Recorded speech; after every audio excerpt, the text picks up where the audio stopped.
I'm going to talk about water, a few things today. We all realize that we're in an environment where our rainfall is only about 25% of our potential evaporation. This is the historical weather for the southern high plains. We get, on an average, over the 100-year average, we've had about 18.6 inches of rain. It's distributed where the majority of the rain is in the summer, which is good for us. Not good for winter wheat by any means, but it's good for summer crops. In the summer months, growing season months, we'll average 13 to 14 inches of rain.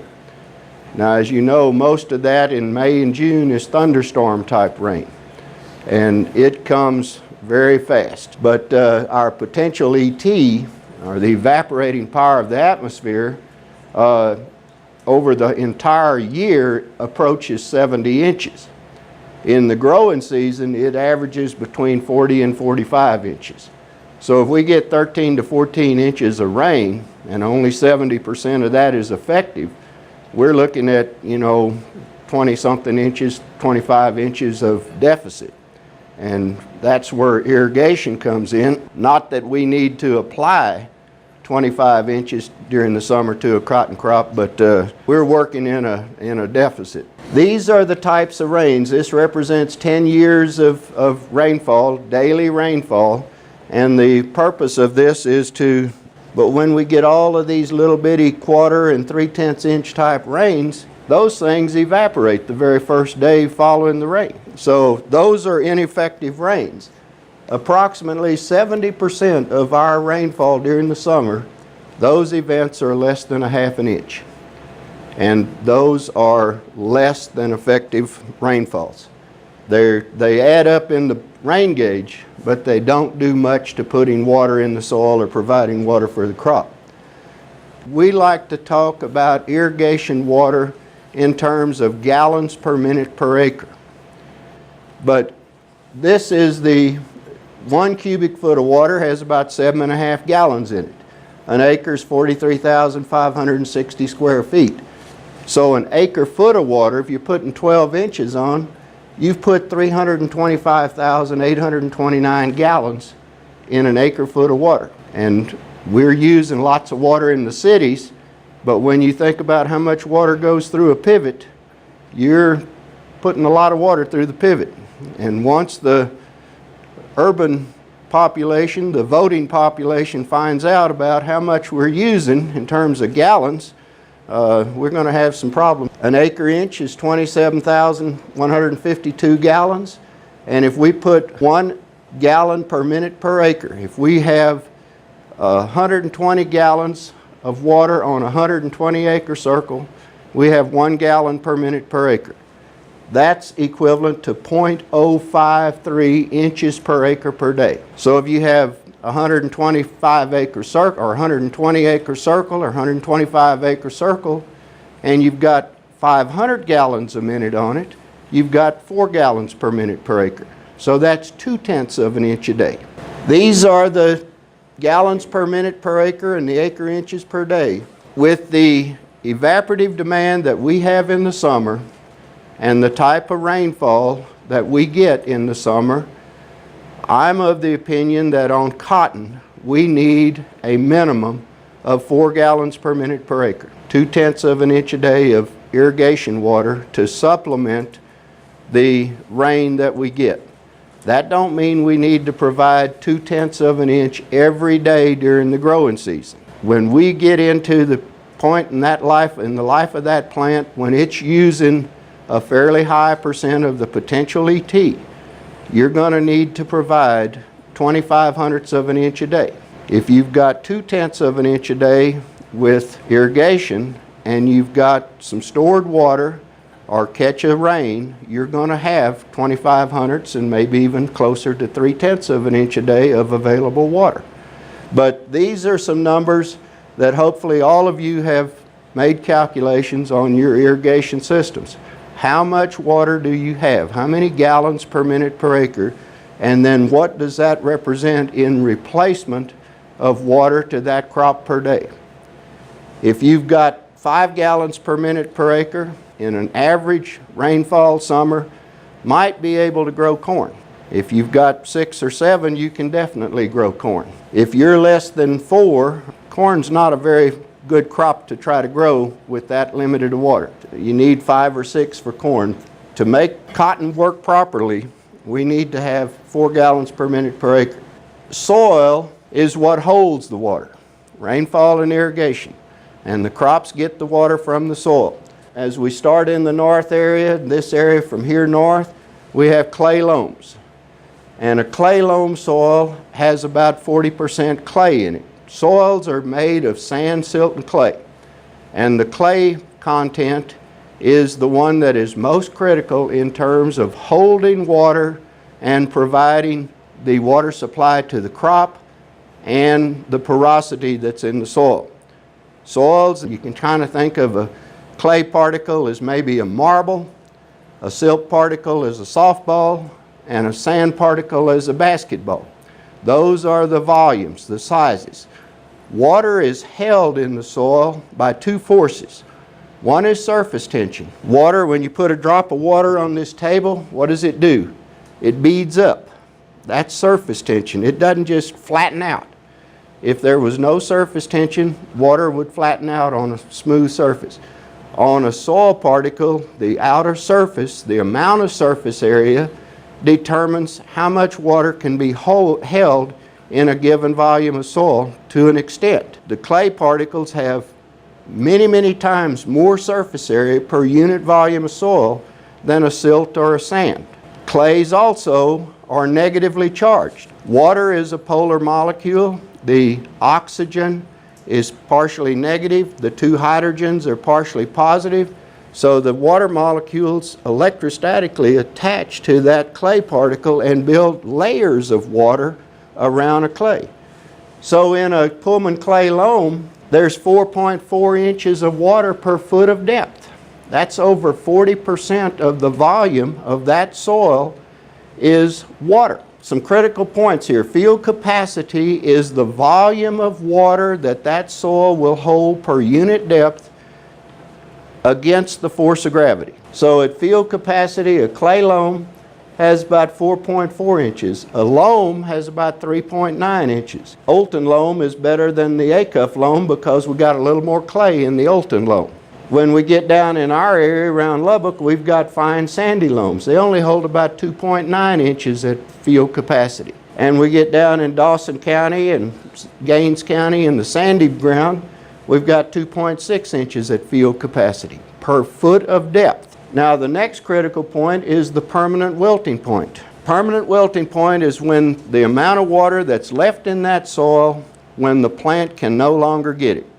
The plant will wilt during the day and it doesn't recover in the morning. Wilting, partial wilting during the day is not a severe problem. It doesn't cause that much damage, but it's an indication that that crop is running close to the end of its water supply. But when it don't ever recover in the morning, that's permanent wilting.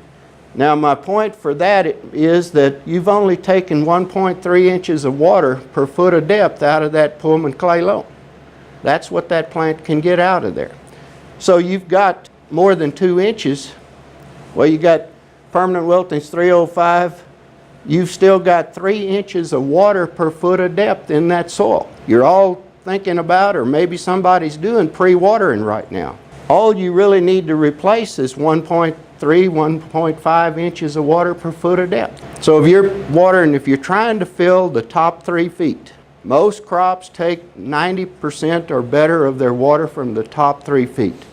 Most of them take 80% out of the top 2 feet. Cotton doesn't have a very sparse root system. It's got a deep root system, but it's not very intense. It's not as fibrous and intense a root system as a grass crop like wheat or corn or sorghum. It's got a taproot which allows it to go deeper, but it doesn't have very many roots per unit volume of soil. So there's a lot of water left in the soil with depth after you get a cotton crop off. What I'm saying is that in these different soil textures, that plant available water is basically what has been removed. What's at permanent wilting is still in that soil. If you're trying to put water back in the top 3 feet, 3 to 4 inches, will get the top 3 feet wet even in a Pullman clay loam.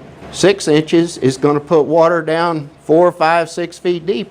And if you've already got your fertilizer, your nitrogen out there, a lot of that's going to move with the water. Evaporation of water is dependent upon the physical environment. Radiation, temperature, humidity of the air, and wind. Those factors go into calculating what is called the potential evapotranspiration. Anytime you have a wet surface, water is going to be evaporating. If it has sunshine hitting it, relatively warm temperature, the humidity is less than saturated. So we start out at dawn with an unsaturated air. And as the air heats up, the water holding capacity of the air increases and the relative humidity goes down. A little bit of wind, 10, 12 mile an hour wind, is sufficient to move that saturated area away from the evaporating surface and allow more water to come out of the wet surface, whether it be soil or whether it be leaves. Daily PET by location from Canyon to Tulia to Lubbock to Lamesa for this past year. These are the daily numbers. You see they jump all over the place. If you look at this inches per day from late May till mid-July, we're in the 3/10 inch per day. Some are 3/500ths of an inch per day. It bounces all over the place on a daily basis due to temperature, humidity in the air, and wind. 50 mile an hour wind don't move any more water or vapor away from an evaporating surface than a 10 to 12 mile an hour wind. It just makes it more uncomfortable for us. So this is due to temperature and humidity of the air. If we accumulate that over the growing season, there's not as much regional differences in potential ET. We'll average right at 40 inches from the 1st of May to the 1st of October. That's the evaporating power of the atmosphere, 40 inches.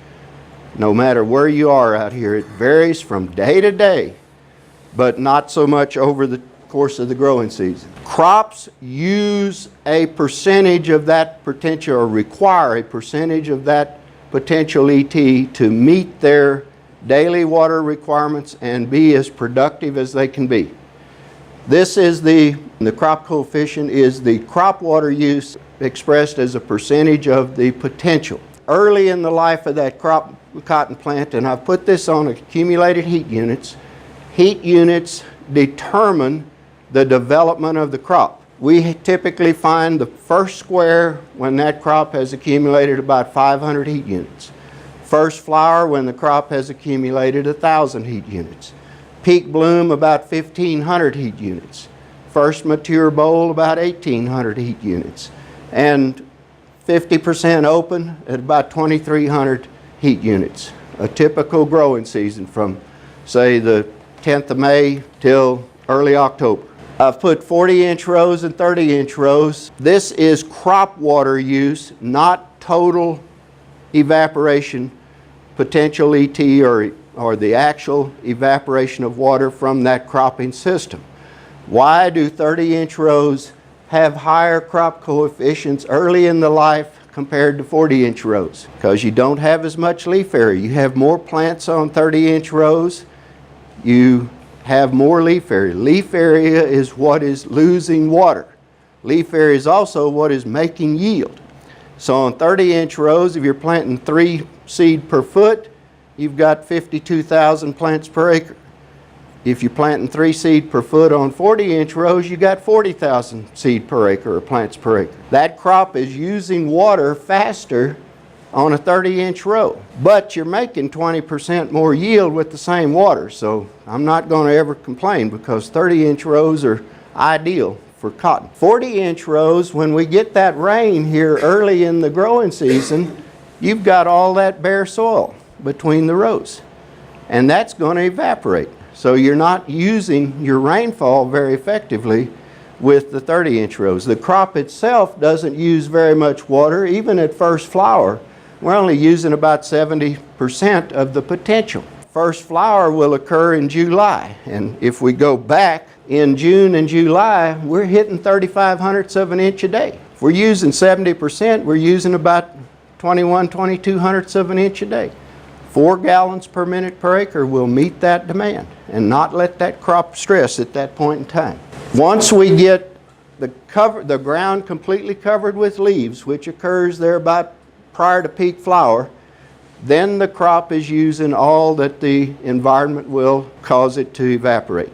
The important thing here, when we get out here from July on, look what our potential ET does. It drops down below 1/4 inch. Now we can even keep up, even though we're using 100% PET. This is the daily water use for the field this past year. You can see that early on it rained. The crop water use was very low. But when we got out here in early August, we were hitting 3/10 of an inch a day at that point in time because we got hot again in August of this past year. Critical stages in the life of a cotton plant. We looked at 10 years worth of rain data and irrigation data on a number of different varieties, and what we've seen is what we've known for a long time, that period from square initiation to first flower has the greatest influence on productivity. That period in the life of that plant, 58% of the variability in boll number is due to the water supply from square initiation to first flower.